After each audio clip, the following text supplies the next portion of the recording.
At narito na naman ang mainit na balita mula sa mundo ng politika. Sa isang matinding pasabog sa politika, kumpirmado na tuloy ang laban ni Senador Rodante Marcoleta kontra sa talamak na korupsyon. Matapang na isinampa ng Senador ang mga dokumento at ebidensya na umano'y magpapatunay sa mga irregularidad na matagal nang ikinukubli ng ilang tiwaling opisyal. Ayon sa kampo ni Marcoleta, hindi na dapat palampasin ng mga ganitong kaso dahil pera ng bayan ang nakataya. Hindi rin nagpatumpik-tumpik ang Korte Suprema matapos maglabas ng pahayag sa kanila ng iniimbestigahan ng mga isinampang reklamo. Lumalabas na kabilang dito ang ilang high-profile na proyekto na may anomalya sa paggamit ng pondo. Nagbigay din ng katiyakan ng mga maestrado na pairalin nila ang patas at masusing proseso upang matukoy kung sino ang dapat managot. Samantala, umani ng papuri mula sa iba't ibang sektor na ang hakbang ng senador. Para sa mga ordinaryong mamamayan, isa itong senyales na may mga lider na handang ipaglaban ang interes ng taong bayan laban sa malalakas na makinarya ng katiwalian. May ilan ding nagsasabing baka ito na ang simula ng mas malawak na pagbubulgar ng mga lihim ng mga nasa kapangyarihan. Gayunpaman, nananatiling tikom ang bibig ng mga nasasangkot sa issue. Ngunit ayon sa mga political analyst, hindi magtatagal at mapipilitan din silang humarap sa publiko. Ang tanong ng bayan ngayon, makakamit na ba sa wakas ang hustisya laban sa mamatagal nang nagtatago sa likod ng impluwensya at pera? Abangan natin ang mga susunod na kaganapan. At yan nga ang mga balitang ating pagkakatutukan. At kung bago ka pa lamang sa aking channel ay huwag kakalimutan mag-like, share and subscribe para updated ka sa mga bagong balita dito sa Tatak Pinas.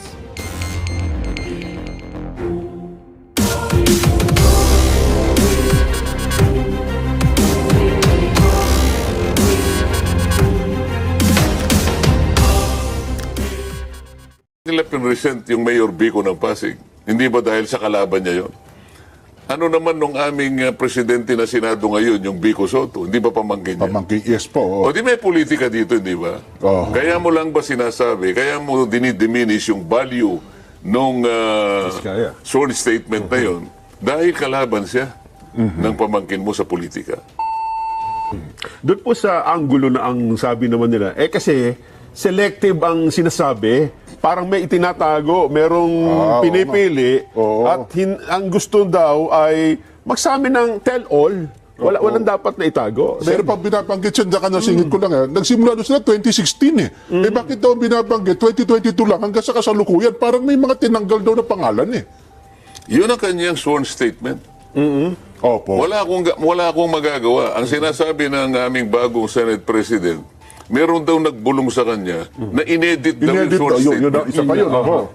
Ito ang medyo mabigat na tanggapin yung pagpaparatang na gano'n. May bumulong daw na taga Blue Ribbon Committee. Paano kaya kung malaman niya ang katotohanan na hindi naman alam nung Blue Ribbon Committee na mayroong sworn statement na lalabas nung araw na yon? Yung sworn statement na yon, direktang Opo. ibinigay sa akin. Opo. Hindi alam ng Blue Ribbon Committee. Paano mong sasabihin na inedit? Sino mag-e-edit? Diretsyong pumunta sa akin. Oh, yun pa. Oho. Ako nag-edit. Yung araw na yun binigay, magsisimula na kami. Doon mismo sa hearing. Hindi naman doon sa hearing. Basta kinakailangan. Doon sa araw ng hearing. Ilang oras na yung bago kailangan makuha ko. Oho. O pagkatapos sasabihin nila, merong nag-edit. Ito yung nakikita kong parang hindi na tama eh.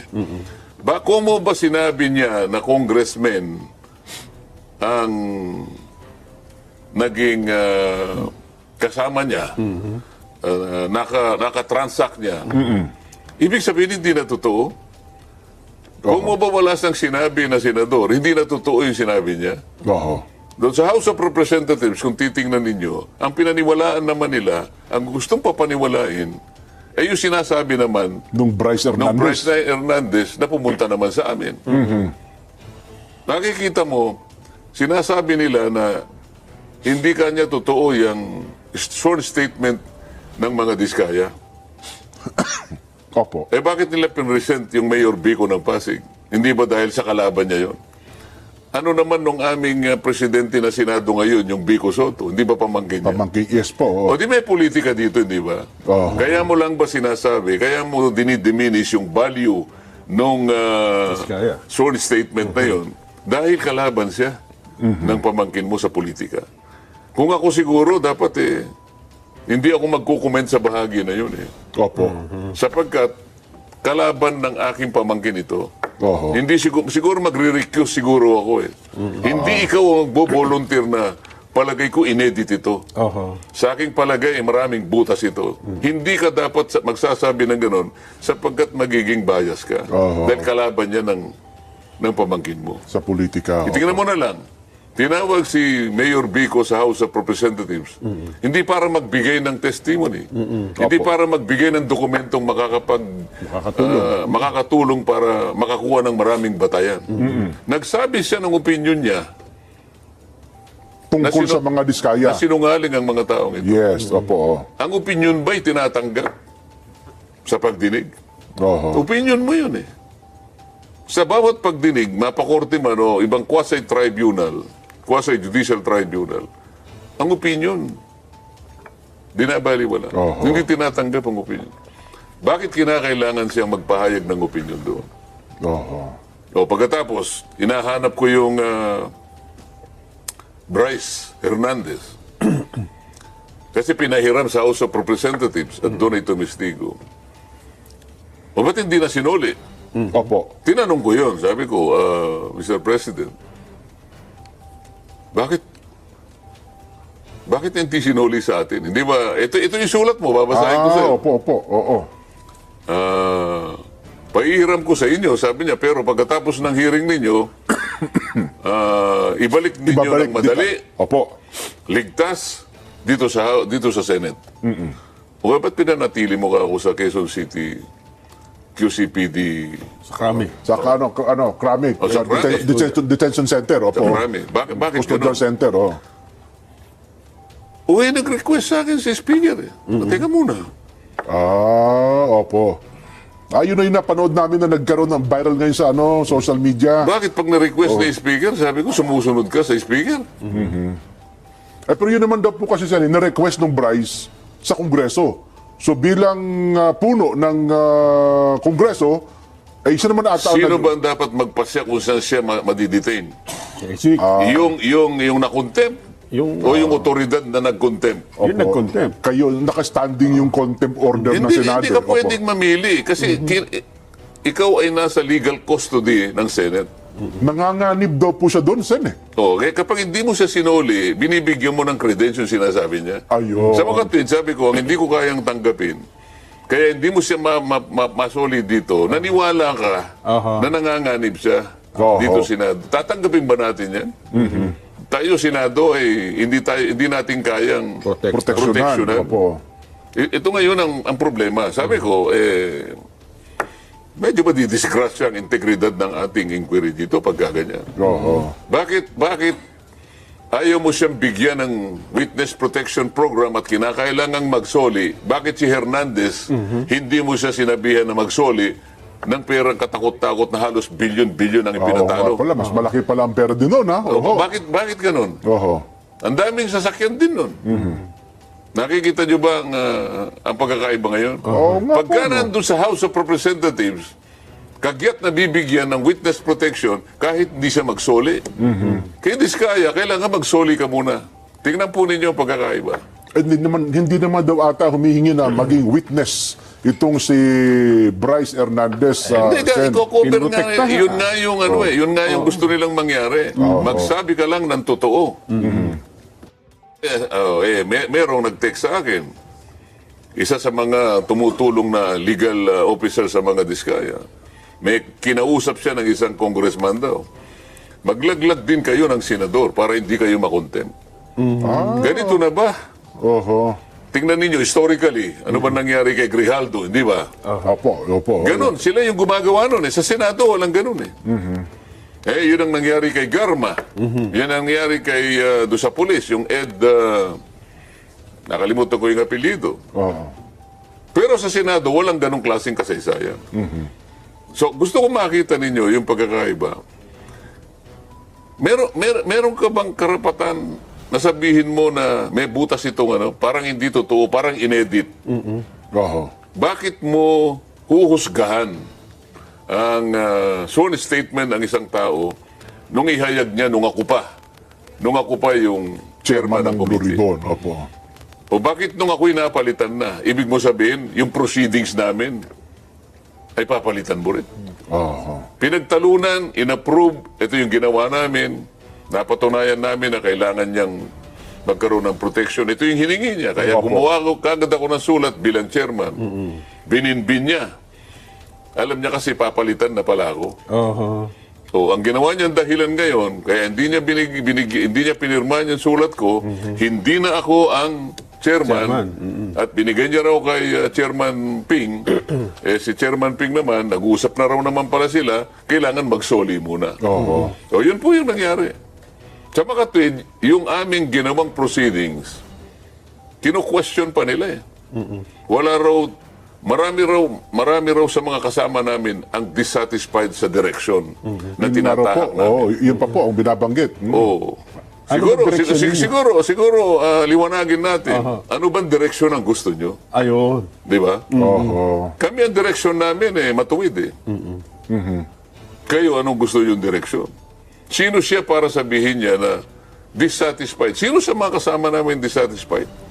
Baka naman yung leader ng House of Representatives ang dissatisfied sapagkat puro congressmen ang binanggit. Oho. Kaya pala sinasabi nila, magbanggit din kayo. Maglaglag din kayo. Para hindi kayo makontent. Tama ba yun? Doon po sa punto ng pagiging state witness, kasi sabi nila, dapat daw, ang isang state witness ay least guilty. Hindi yung... Hindi ganon. Ah, ganun ho ba?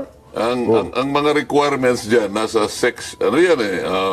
Republic Act 6981. Okay. Basahin niyo yung Section 3 at saka yung Section 10 pag sama-samahin nyo. Ito yung mga requirements ngayon sa aking pagkakatanda. Una, Opo. yung offense, yung krimen na kung saan dapat siyang tumestigo is a grave offense. Grave talaga to, plunder ito. Opo. Wala kang ibang makukuhang tetestigo. Okay. Oh, ito lang. So, qualified din siya. Sila nga lumitaw eh. Kaya sabi ko, makipag-unahan kayo kasi kung sufficient na to, hindi ko na kailangan yung iba. Oo nga. Kasi hindi na kayo Tama, magko-qualify. kung sapat na nga po na. Oh. Hindi na kayo magko-qualify Oo dito nga sa isang naman, oh. requirement. Kung nakipag-unahan ngayon yun. Oo. At yung kanyang testimony can be corroborated in material facts. Ibig sabihin, makukunan niya. Oho, oho. Oh. Yung mga tumitestigo are not the most guilty. Yan, oho. Yun ang requirement. Pagkatapos, meron pa sinasabi ron, nanganganib ang buhay, ang kanilang kaligtasan, at ang kanilang seguridad. So lahat ng mga yun, kung titingnan mo, babagsak lahat sa kanila. Tama-tama. Pero yung sinabing, magbayad ka muna, hindi kasali doon. Sa batas na yon. Na ang kondisyon ay isauli mo muna yung mga ninakaw mo. Walang ganon. Kaya sabi ko nga, teka muna, bakit ang ating DOJ Secretary bumaligtad ng ganon? Sa napakarami niyang assistant doon, kung halimbawa nakalimutan niya yung batas na yon, dapat Opo. ang tanong muna siya. Kinausap ko yung USEC. Oho, oho. Nag-apologize sa akin. Sorry po ko, Sen, sabi niya. Mali po ka niya yung sinabi niya. Nako. Ngayon, sinasabi ko ngayon.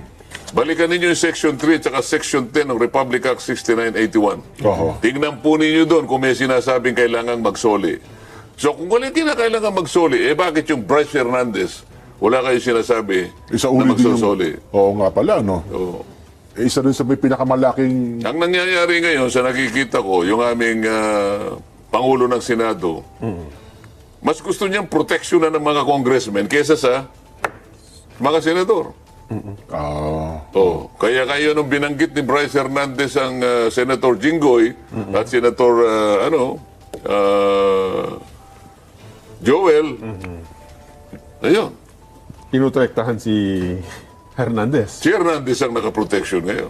O sinabi ko, teka muna, bakit ka ako nasa krame? O di nagtalo-talo kami. Ay siguro, alam nila, hindi nila mapangangatwiran. Bumaba siya. Kaya ko lang naman ginawa yun, sabi niya Mamaya kapag ka tayo ang nanghiram, hindi nila tayo pairamin. Ano ba Yun na itong nga, hiraman ba to? Oo, yun nga ang punto. Yun ang lumabas doon sa inyong pagpupulong, Sen. Pero sinabi ko sa kanya, ano ngayon kung hindi tayo pairamin? Marami naman tayong sarili. Oo. Iyon pa na yung katwiran niya. Kaya niya daw ginawa yun sapagkat baka sakaling hihiram tayo. Manghiram din ang Senado, oo. Kung ako lang hindi ako nanghihiram. Oo. Eh, At saka, sabi naman, bakit hindi mo ako kinonsulta? Bakit kita ko konsultahin? Ako ang Senate President. oo. Yun po ang kanyang katwiran eh. Ako pa yung chairman eh. That time, opo. Nung i-commit mo siya sa Quezon City, sa Krame, hindi napalitan ka na nun eh. Hindi ka ako. Tingnan mo ka ako itong account ng news. Oo. 2:15. Oo. Nung maalis ako ng chairman, 5:24. Oo, ako Yun na. pa yung ano. O, palagi mo ka niya. Ako ang chairman eh. O, hindi mo binasa yung section 6 ng ating tuntunin. Basahin mo. Ano nakalagay doon, Sen? Ba, the committee alone. Sabi niya. Ako lang. Bilang kayo chairman ng komite. Sige, kausapin mo. Tapos sabi naman ni Senator Lacson, buti naman yan, medyo, sabi niya, bro, okay na ba sa'yo kung ilagay na lang natin sa Pasay City? Tayo naman, hindi naman tayo Ayaw natin nakikipagtalo palagi. Pares din naman. Gusto ko lang, maalis siya sa Krame. Sapagkat Quezon City yun. Ang Senate Pasay City. Sige, ako kayo na sana. para lang makita nila tayo ay reasonable tao. Yun. Ano mangyayari dito, Sen, kung wala na yung commitment nabibigyan ng State witness. Oo. Nasa sa kanila yun. Ang ibig sabihin Ang dito, batas ay batas. ang ibig sabihin dito, Sen, Nag-apply sila. Ako naman, gumawa na ako ng sulat. Pag may nangyari doon sa pamilya nun, Opo. sa kamay nila, kukunin. Paano kung bumawi? Kasi yung mga sinasabi na, ang dami na yung binanggit na pangalan kung sabihin niya, hindi po totoo lahat ng mga sinabi ko. Kasi wala nang protection Kaya nga, ang pinoproteksyonan niya nga, imbes na tawagin niya yung 17 na inano doon, bakit hindi niya tawagin? Nabanggit ang pangalan ni Speaker Romualdez sa magitan ng ibang tao ron na palagi daw sinasabi ng isang congressman doon. Dalawang beses niyang binagit. Palagi pong binabanggit ang pangalan. Hindi niya nakausap talaga yung dalawang pangalan na binabanggit. Ngunit palagi pong binabanggit ang pangalan ito at pangalan ito. Meron ba siyang tinawag doon na sinabi ba nila, sige, papuntahin dito para mag-testify din itong 17 ito para matanong din natin. Hindi naman eh. Opo.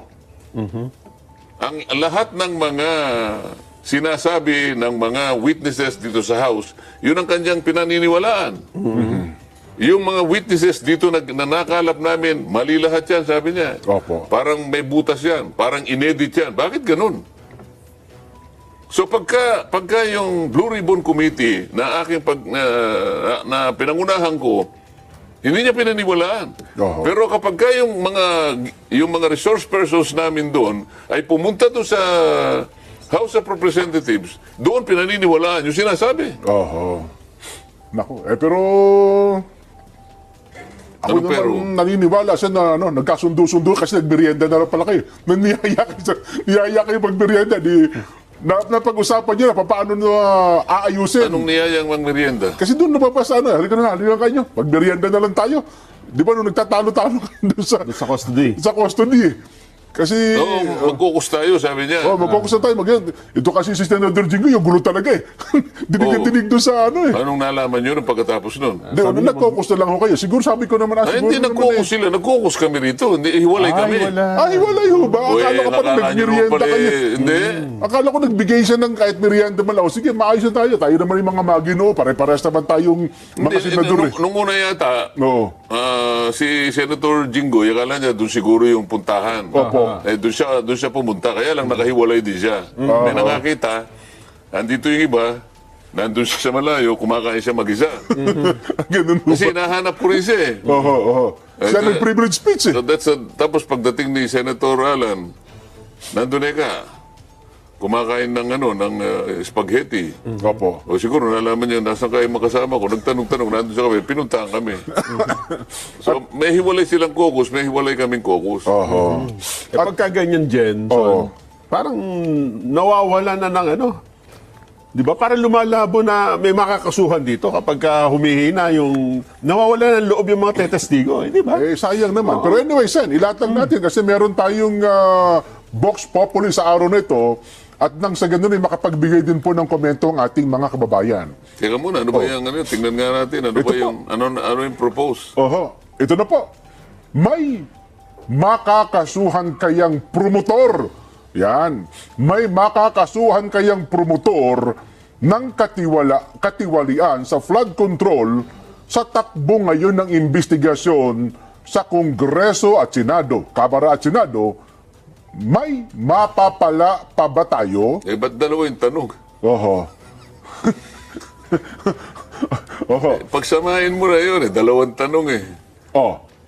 May mapapala pa ba sa investigasyon, sa takbo ng investigasyon? Yan. Ganun na lang. Opo. Oho. Sige. May mapapala pa ba tayo sa takbo ng... Pakibaba mo nga ulit. Teka muna, Kuya. kailangan natin Oh. i-discussion. Ano ba yung takbo ng kanilang pang-investigasyon ba? Sana tuntunin din nila sa inyong direksyon ninyo. Kasi sabi yung direksyon Eh, nyo mali yung... nga daw ang direction ko eh. So, ibang direction ang gagawin nila.